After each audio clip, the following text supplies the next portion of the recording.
Dear friends, ഇന്ന് നമുക്ക് ഒരു വാക്ക് അത് ശരിയാണോ ഇല്ലയോ എന്ന് നിങ്ങൾ പറയണം. ഇതാ നോക്കൂ. I don't like anybody's advices. ഈ സെന്റൻസിൽ എന്തെങ്കിലും തെറ്റ് നിങ്ങൾ കാണുന്നുണ്ടോ? ഉണ്ടെങ്കിൽ അത് ഏത് ഭാഗത്താണ്? I don't like anybody's advices. തീർച്ചയായിട്ടും നിങ്ങൾക്ക് മനസ്സിലായി കാണും, ചില വാക്കുകൾ പ്ലൂറലായിട്ട് ഉപയോഗിക്കില്ല. അത് ജന്മന സിംഗുലർ ഫോം മാത്രമാണ്, അല്ലെങ്കിൽ അൺകൗണ്ടബിൾ ഫോം മാത്രമാണ്. അതിനൊരു ഉദാഹരണമാണ് അഡ്വൈസ്. നമ്മൾ അഡ്വൈസസ് എന്ന് പറയില്ല. ഫർണിച്ചേഴ്സ് എന്ന് പറയില്ല. പക്ഷെ പറയാം എ പീസ് ഓഫ് ഫർണിച്ചർ എന്ന് വേണമെങ്കിൽ, അത് 2 pieces ഓഫ് ഫർണിച്ചർ എന്ന് പറയാം. പക്ഷേ ഫർണിച്ചേഴ്സ് എന്ന് പറയില്ല. ന്യൂസ്, അതൊരു ഏകവചനമാണ്. ന്യൂസസ് എന്ന് പറയില്ല. എക്യുപ്മെന്റ്സ് എന്ന് നമുക്ക് പറയാറില്ല. പറയാം, പല സ്ഥാപനങ്ങളിലെ എക്യുപ്മെന്റ്സിനെ ഒരുമിച്ച് കാണിക്കുമ്പോൾ നമുക്ക് എക്യുപ്മെന്റ്സ് എന്ന് പറയാം. അല്ലാതെ നമുക്കൊരു ഫാക്ടറിയിലെ എക്യുപ്മെന്റ് ആണെങ്കിൽ അത് തീർച്ചയായിട്ടും എക്യുപ്മെന്റ് ആണല്ലോ, എക്യുപ്മെന്റ്സ് അല്ല.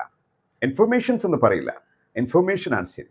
സീനറീസ് എന്ന് പറയില്ല, സീനറിയാണ് ശരി. പോയട്രീസ് എന്ന് പറയില്ല, പോയട്രിയാണ് ശരി. അങ്ങനെയുള്ള വാക്കുകൾ കുറച്ച് പേരുണ്ട്. അത് തിരഞ്ഞു പിടിച്ച് പഠിക്കുക. All the best.